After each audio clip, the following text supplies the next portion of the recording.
to thank everybody for coming back and watching another episode of My Derby Romance. We appreciate our viewers and our supporters. And today I have BF Skinya. Would you like to introduce yourself? Yeah. Hi, I'm BF Skinya. I've been playing roller derby for about 7 years. I've played in Oklahoma and Florida, bank track and flat. Wow, that's awesome. Uh, Florida and Oklahoma? Yeah, Dude, those are so different.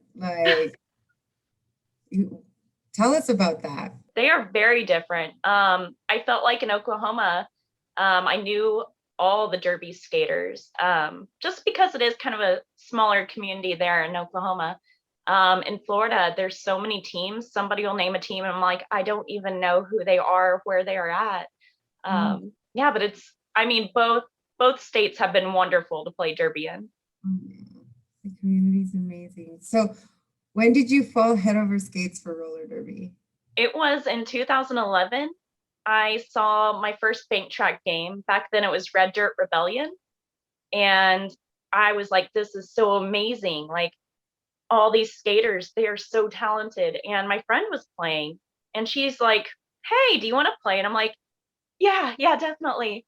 Um, I didn't think I would be good enough or strong enough or anything, but here I am 7 years later, still doing it. It's just something that calls you. If it's for you, it calls you like intensely, right? Like you just Yeah. know it's something you have to do. So, what were you looking for when you joined Derby? I think looking for myself and kind of looking for a community. Um, Back then, when I started, I was 20. I was about to graduate college, and it's like I really want to find something that I enjoy doing. I never ever thought I'd be playing a sport. I was not athletic growing up. Um, but yeah, it's just finding something that I could put my love into, my enjoyment. And how did your first date with Derby go? Was it whether it be your first practice or your first bout or both? My first practice was awesome. I actually a couple practices in for the bank track, I was skating off of it and I got so excited because I got onto the flat part.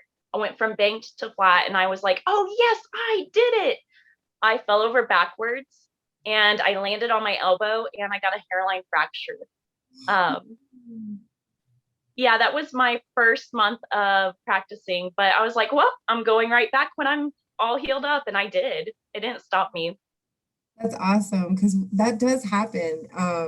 We get a lot of new skaters and they get injured maybe really close to the beginning before they ever get out of like whether you call it fresh meat or do people have different names for it, but what's it called? And they don't come back. And I feel like they get really discouraged. So that's very powerful that you were like, I'm going back. Like you wanted it. That's beautiful. Yes. So how was your first bout? Terrible. I I did not know what I was doing. I was just holding the line. Um, it was a mashup in a parking lot in Oklahoma during the summer. In Oklahoma summers, they get hot. Um, so I felt like I did well for my first bout, but afterwards I was so exhausted from the heat and everything that I just went to bed. I think I slept the rest of the day, but I totally did not know what I was doing, but I was really proud. I'm like, yay, I made it through. Yeah. I'm happy. Some of our viewers are not derby players. Do you want to explain what holding the line means? Yeah, definitely. So, kind of when we build the wall on the track, I was the person who was on the inside line, making sure like the jammer could not get by. And so I was right there, just holding that space, making sure. And a wall is your blockers, right? Your team, everybody walled up so that you don't let the girl with the star, the jammer, come through. Yes. Um, there was something else you said. We're always happy when we didn't ruin the game, right? Even though like it was, I remember my first um, out of town game, but they had come to us, but it was so I played on a league where we played each other in the beginning. So then when I went to like a travel team, the first travel game that I played in was a home game, but it was still people that I didn't know, and that was different for me. And I was glad that I exactly what you meant. Like, I don't remember exactly my first bout, but I do remember my first travel team game, and it was nice that I was able to at least not ruin it, right? Like I didn't make us lose or anything because I didn't, it's a good feeling that you're like I got through it and I did something, right? Like you held the line. So that's always a good feeling. Yes. How did you find your alter ego?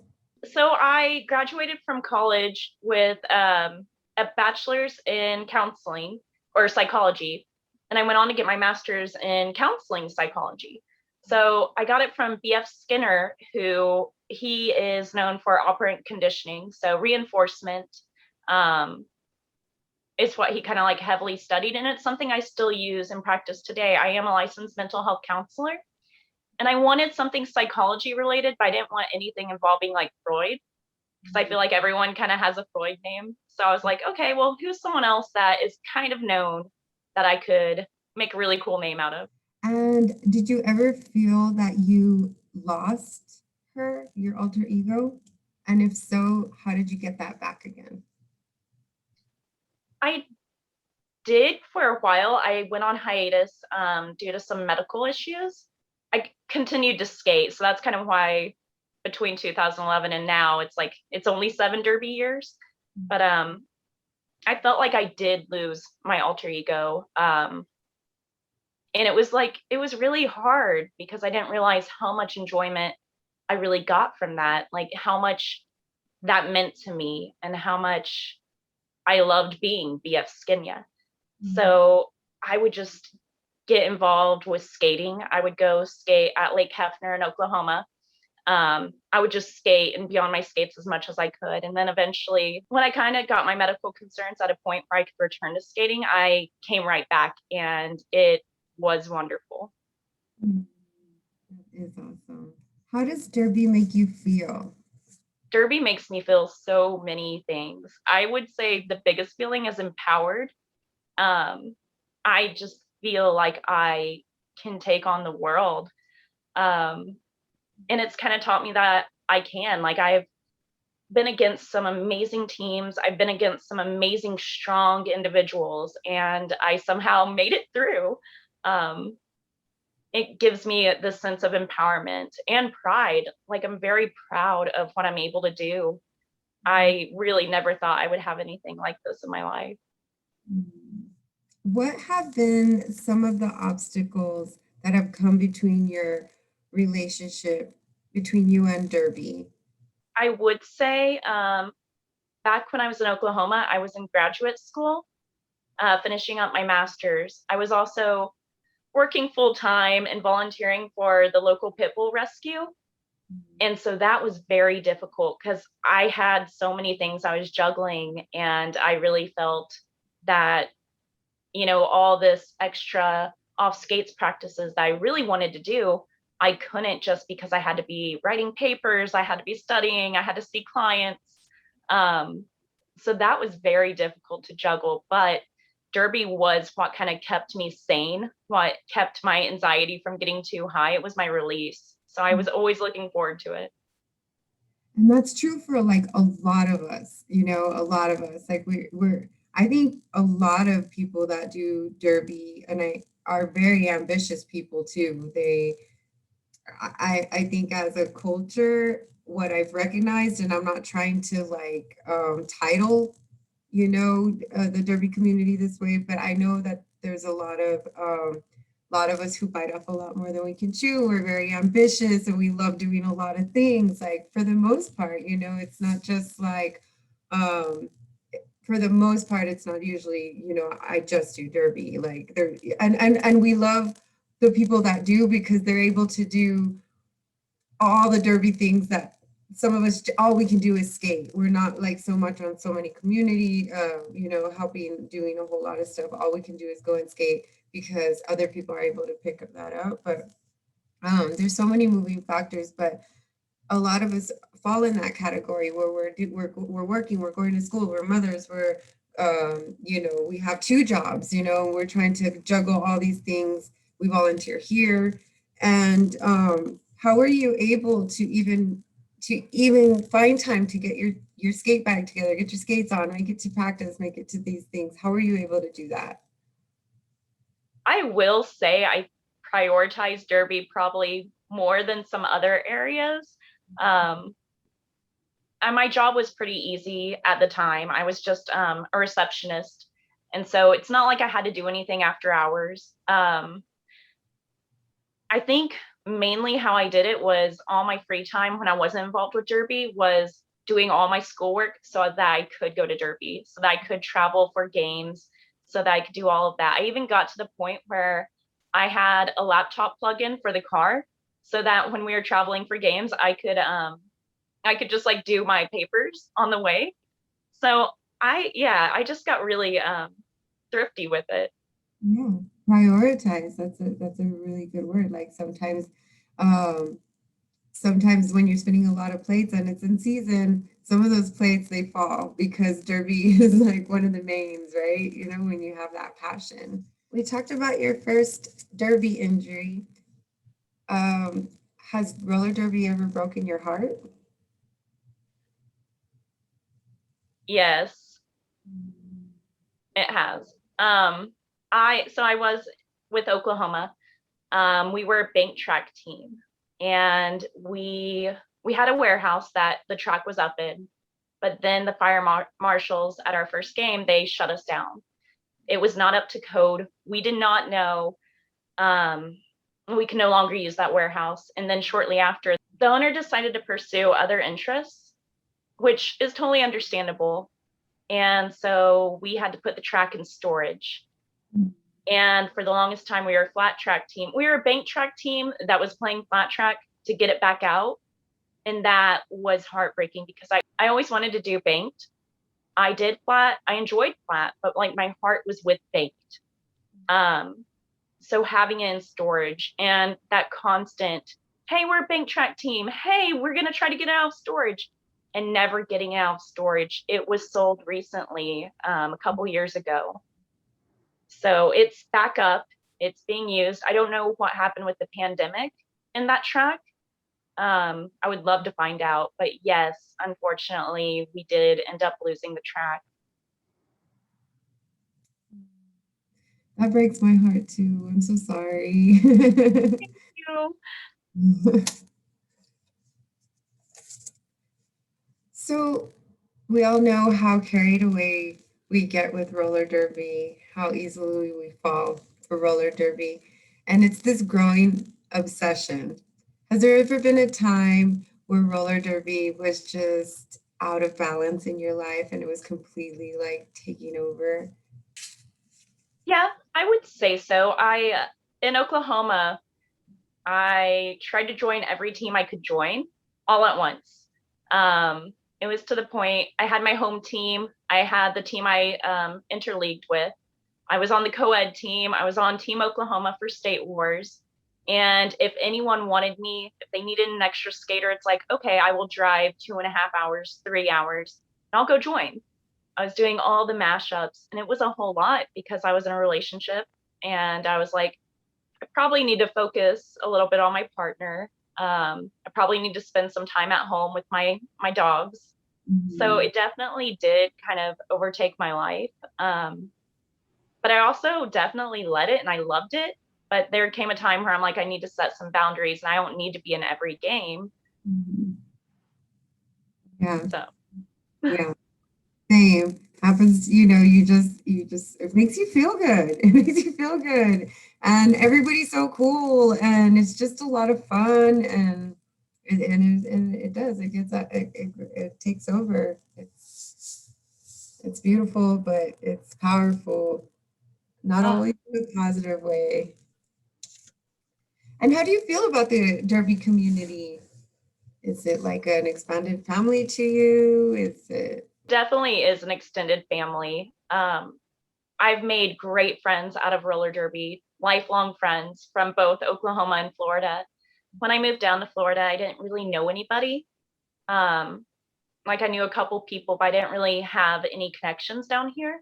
And Mhm. so when I joined Derby, I had all these people take me in.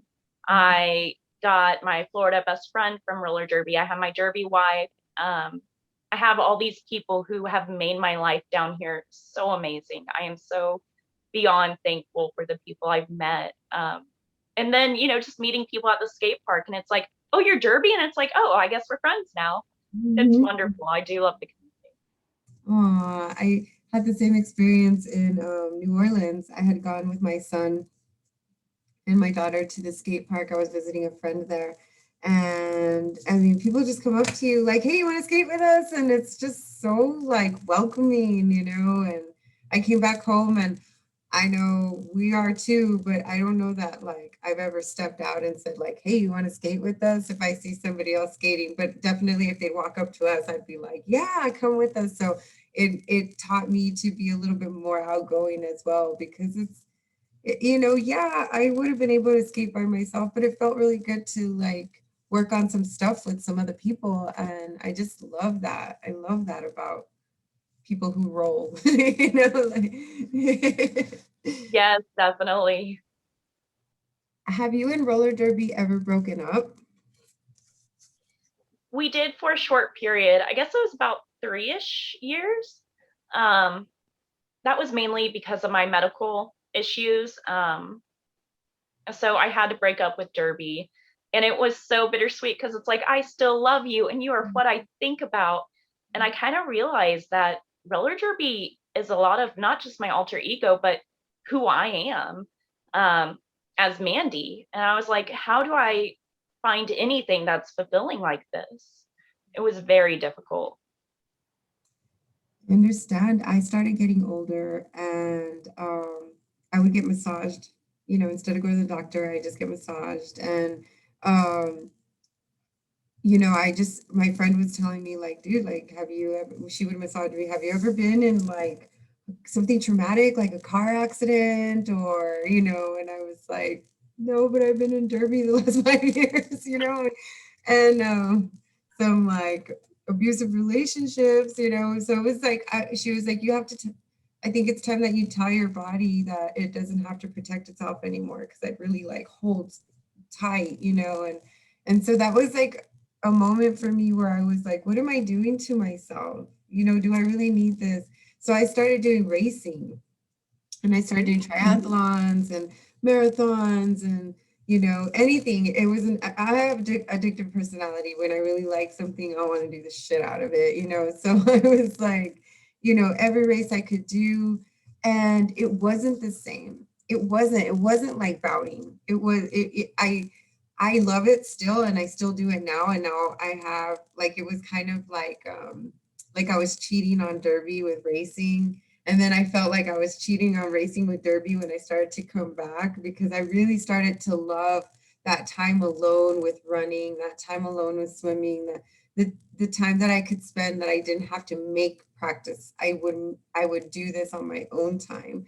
And so I did it was like getting used to a new partner. They're not the same, but they're still amazing. They're just different, So now I have them still both, I kept them both, but it's hard,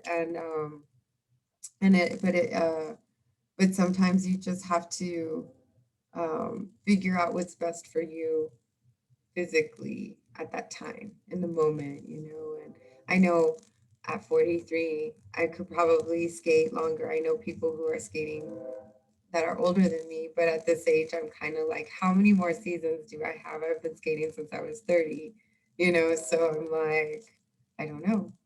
But we've started to practice now, and um, we're following the WIPDA guidelines. We're now at tier 2, where we're able to partner with one other person. And man, even just like light blocking feels amazing. You know what I Oh, mean? It's just like, it's really nice. And, where we're standing still and they just push you with hands so that like, just to like, so that you can ground yourself here, and they'll push us to see if we like fall over, so that we could stay in derby stance, which is with knees bent, core tight, so that you're not fumbling over. For those of you watching, and it feels good to be strong, to not fall, to like be planted on your skates. So yeah, I don't know when to say when sometimes, but I'm still gonna go do this. Yeah. Um, we know what you were looking for when you joined roller derby, but what did you find? I found a family. Um, I found some of the greatest friends, the greatest people I've ever met. Um, People who I can call and they'll be there. From Oklahoma or from Florida, they will be there. I found so much within this community. I also had an excuse to travel, which I've always wanted to do. And that really helped that passion. So when I'm not playing derby, I'm trying to plan to get out of state and go somewhere. Well, when COVID's not happening. Um, so it also gave me the ability to start engaging in this other love interest I have. And it's been amazing. But I would say I did not think that I would have all these people that just made my life so much better. Yeah, that's the biggest thing I found. What has been your worst derby moment? Ooh, like in a game? Whatever. Yeah. I was one of my first games, I started jamming and I was so excited because that's always what I wanted to do. I wanted to be the jammer. And it was back when like we had all the whistle rules. And so I heard the whistle and I thought the jam was over. And I went off the track and I took off the helmet cover and everyone's like, "What are you doing? It's not over." And I'm like, "Oh no." Yeah, that was my worst derby moment. It was so embarrassing. Yeah. I mean, but there's so much going on, and there's so much excitement and yeah. Aw. Yeah, I swore I heard the four whistles and I was like, "Oh, well, we're done." Like, all right. Yeah, cool. I'm out. Yeah, I'm like, "This done." And then it's like, "Nope." Oh, okay. Well, that was nice of me to help the other team. Yeah. I'm so sorry. So what has been your best derby moment? Huh. Um, I would say so. I was in Thanksgiving, so that's a big bank track derby tournament. That's around Thanksgiving, and I got MVP blocker, which I've never been MVP blocker, so that was really different. And to get it for the tournament, it Yeah. was amazing. Because I don't feel like I'm a strong blocker, and I was just amazed that other people like saw that in me, and I'm like, oh yay. Also playing for State Wars for Team Oklahoma, that was another big moment. I was just really proud that I even made it on the team. Yes, that's awesome. That is really cool. We talked a little bit about this earlier, but how have you been dealing with the pandemic and not being able to derby right now? That has been so hard. Um, yeah, because Derby has been making Florida my home. I was here maybe a couple months, half a year before the pandemic. So I'm still pretty new to the state, but I took it very hard. I did get depressed. I got super lonely. I started skating outside, doing trail skating, and trying to, of course, social distance, wear my mask and everything. I also started skate park skating, which is very daunting, but so amazing. I love it, but it was so scary. Um, and I'm really proud that I can like now go to a skate park and feel good. And yeah, so it's been skate park, going and doing trail skating, just staying on my skates. Yes, yes. And do you have any words of encouragement for all the beautiful people that are watching right now? I would definitely say follow your dreams. I know it's cheesy, but like anything that makes you feel this good, go after it. Don't let anything hold you back, because having something that gives you this much happiness, this much life is worth going after. And if it's hard, just keep doing it. Um, I know that's like super cheesy, but definitely go after that feeling. No, no, I love it. That's so beautiful. Yes, yes. Everyone needs to hear that. Oh, it's been so awesome to have you on the show. I just want to thank you so much for all your powerful answers and just sharing your story with us. Thank you. Thank you so much for having me. This has been wonderful. Oh, I appreciate you.